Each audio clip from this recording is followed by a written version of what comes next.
स्थले अस्थानम गिर्हे विष्णु सुमितिया कर्ममा दत्तम पृथ्वी पाल बरहरम कर्की गररत्न बुस्यम परंपरागत परमात्मा यको जगदीश्वर यको जगत गुरु सर्व अवतार सत्य सर्व धर्म जनन सत्य सबका सम्मेलन परात्मा। बोलिए मचल के सुभान अल्लाह। कहा ईश्वर ने कुरान में तुम दयालु संसारम, वेदों ने गिर कहा मानव को उपदेश दिया, एक ईश्वर के पूजा का दुनिया को संदेश दिया कि जुल्म की अर्थी उठाई, पाप को अग्नि लगाई, ज्ञान की ज्योति जलाई, प्यार की दुनिया बसाई। हे मोहम्मद इष्टतम, हे मोहम्मद इष्टतम, कन्या का ऊद मिटाया, विधवा का भाग जगाया, नारी का मान बढ़ाया, बेटी का हक दिलाया।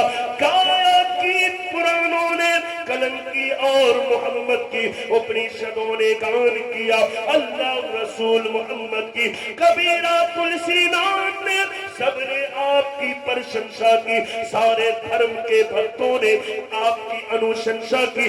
श्री शतम सुरुचिवतम गुरुवतम प्रजाजनम पुरुषतम महानतम मनोहरम अति सुंदरम। ये बचन के सुभान अल्लाह। तुलसीदास जी कहते हैं देश अरब भरत लता सुहाई, सूथल भूमि गसनु कगराई, राजनीति भूप पीड़ित दिखावे, आपन मत सबका समझावे। संत विक्रम के दुह अनंगा, महान कोकिनी चतुर पतंगा, अस्त्र शस्त्र संगरम सचारी, जिनकर वंश में बहुमारी, बरस सहस एक सुंदरम होई, जिनके बाद न पावे कोई। तुल्य सी भजो भजन सती कोई, बिना मोहम्मद पार न होई। ये मोहब्बतों के साथ सुभान अल्लाह। तुलसी करवट बांध में सब पड़ थे काम, पैकुटवासी ना बनो बिना मोहम्मद नाम। ए तुलसी दुनिया वालों को बता दो, जन्नत किसी के पाप की नहीं है, बल्कि वो तो रसूले पाक की है। जन्नत में उसी का ठिकाना होगा जो रसूल अल्लाह का दीवाना होगा। ये मोहब्बतों के साथ सुभान अल्लाह। मैं समझता हूँ आपका एटीएम खत्म हो चुका है, लेकिन मेरा ध्यान अल्हम्दुलिल्लाह आपके एटीएम पर नहीं है, नोट पर नहीं है, बल्कि होंठ हिला करके बोल दीजिए सुभान अल्लाह। अगर सुभान अल्लाह कहना आपका कबूल हो गया तो मिलाद कराना भी कबूल है, हमारा आना भी कबूल है, आप सबका सुनना भी रब की बारगाह में कबूल है। मुलाजा फरमाइए। तुलसीदास जी कहते ओ लोगों, अरब की धरती होगी, अरब की सरजमीन होगी, हर तरफ सूखा पड़ रहा होगा, अकाल पड़ रहा होगा, चरिंद मर रहे होंगे, परिंद मर रहे होंगे, जानवर मर रहे होंगे। तब ऐसी संकट और मुसीबत की घड़ी में धरती फरियाद कर रही होगी, आकाश पुकार रहा होगा, चंद्रमा की आंखों से खून के आंसू निकल रहे होंगे। तब अल्लाह का करम होगा और आमना के गोद में रसूल अल्लाह का जन्म होगा। आमना के गोद में रसूल का जन्म होगा। पूछने वालों ने पूछा, सवाल करने वालों ने सवाल किया। शशातम चरणम शीशबनम पर्वतम चरणम शीशबनम गंगा जलम स्नानम पंडितम गोदानम स्वाहा।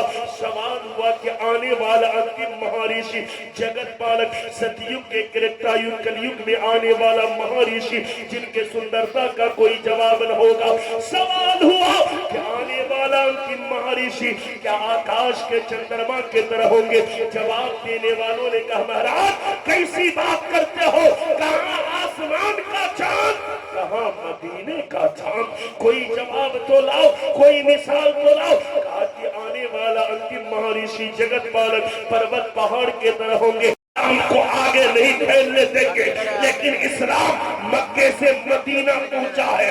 अब्दुल्ला इब्न सलूनी ने कहा मदीना से बाहर इस्लाम को नहीं जाने देंगे, लेकिन इस्लाम मदीने से निकला है, यमन में पहुंचा है, इराक में पहुंचा है, बगदाद में पहुंचा है, लेबनान में पहुंचा है, मुल्क शाम में पहुंचा है। काफिर चाहते थे कि इस्लाम اسلام نہ پھیلے، اللہ کا فیصلہ تھا کہ دین اسلام پوری کائنات میں پھیلے۔ تو اللہ کی طاقت کے سامنے بولیے کسی کی طاقت چلنے والی ہے؟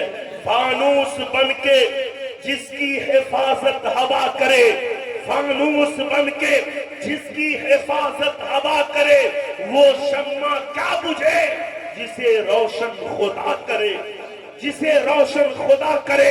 سنی جنتی مسلمانوں، اسلام وہ پودا ہے جتنا ہی کاٹو اتنا ہی ہرا ہوگا، جتنا ہی چھانٹو اتنا ہی بڑھے گا، جتنا ہی اسے کم کرنے کی کوشش کرو، اسلام دن پرتی دن بڑھتا ہی چلا جا رہا ہے، پھیلتا ہی چلا جا رہا ہے۔ پتہ یہ چلا کہ جتنا زیادہ اسلام کے دشمن دنیا میں پیدا ہوں گے، اتنا ہی زیادہ کلمہ پڑھنے والوں کی تعداد بڑھتی چلی جائے گی۔ اس لیے کہ اسلام تیری نفس نہ ڈوبے گی حشر تک، تیری رگوں میں ہے خون رواں جار یار کا، تیری رگوں میں ہے خون رواں جار یار کا۔ اور یہ دہلی کے منسٹر تو روز بدلتے ہیں، یہ دہلی کے منسٹر تو روز بدلتے ہیں، اجمیر کی دھرتی کا سلطان نہ بدلے گا، ہے قول خدا، ہے قول محمد، فرمان نہ بدلا جائے گا، بدلے گا زمانہ لاکھ مگر قرآن نہ بدلا جائے۔ بولیے مچل کے سبحان اللہ۔ میں سمجھتا ہوں کہ آپ لوگ تھک گئے ہیں نا، تھک گئے ہیں، لیکن کوئی بات نہیں ہے۔ میں چاہتا ہوں کہ کچھ باتیں آپ کے گوشے گزار کر دوں۔ میرے آقا کتنی لاجواب ہے، دنیا کے جتنے بھی مکتب فکر ہے، جتنے بھی مذاہب کے لوگ ہیں، تمام کی کتابوں کو اٹھائیے اور پڑھیے، مطالعہ کیجئے، ادھین کیجئے، تو پتہ یہ چلے گا کہ پوری کائنات میں میرے آقا سے لاجواب کوئی نہیں ہے، اور کوئی ہوگا ہی کیسے؟ اللہ نے ویسا پیدا ہی نہیں کیا، تو کوئی جواب لائے گا کہاں سے، مثال لائے گا کہاں سے؟ قال سئل البراء اکان وجه النبی صلی اللہ تعالی علیہ وسلم مثل السیف قال لا بل مثل القمر۔ حضرت براء سے لوگوں نے پوچھا کہ آقا کا چہرہ کیسا تھا؟ کیا چاند کے طرح چمکدار تھا؟ کیا تلوار کے طرح چمکدار تھا؟ حضرت براء نے کہا نہیں، تلوار کے طرح نہیں تھا، بلکہ چاند کے طرح روشن تھا۔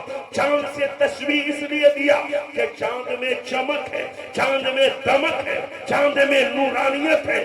سنی جنتی مسلمانوں، آسمان کا چاند ایک چاند تو کیا، کروڑوں اربوں چاند کی چاندنی چہرے مصطفیٰ کے سامنے پھیکی ہے، کچھ بھی نہیں ہے۔ شاعر نے کہا چاند سے تشبیہ دینا یہ بھی کیا کوئی انصاف ہے؟ ارے چاند میں تو داغ ہے، میرے آقا کا چہرہ سجایا جائے گا، جانے کب بیٹے کے سر سہرا سجایا جائے گا۔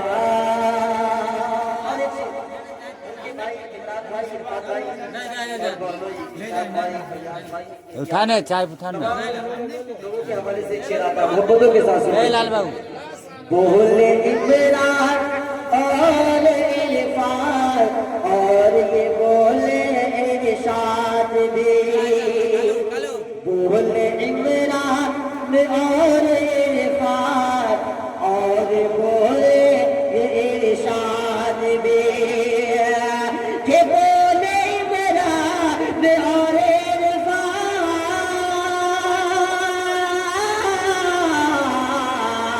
کہ بولے عمران اور عرفان اور یہ بولے ارشاد بھی، سنت سرکار کا سنت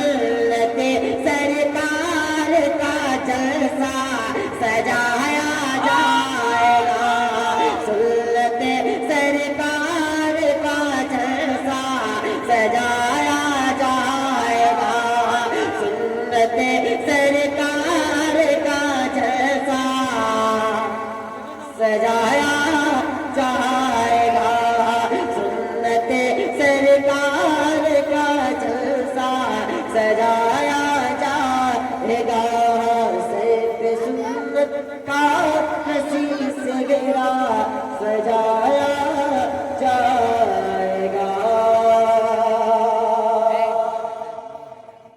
उससे थोड़ा और आगे ले लेते अभी आदमी आइए जी ना गुरुदेव बाबा ने खम्मा में टच करो سيدنا وشفينا ونبينا محمد وعلى اله وسلم صلوا عليه وسلم عليه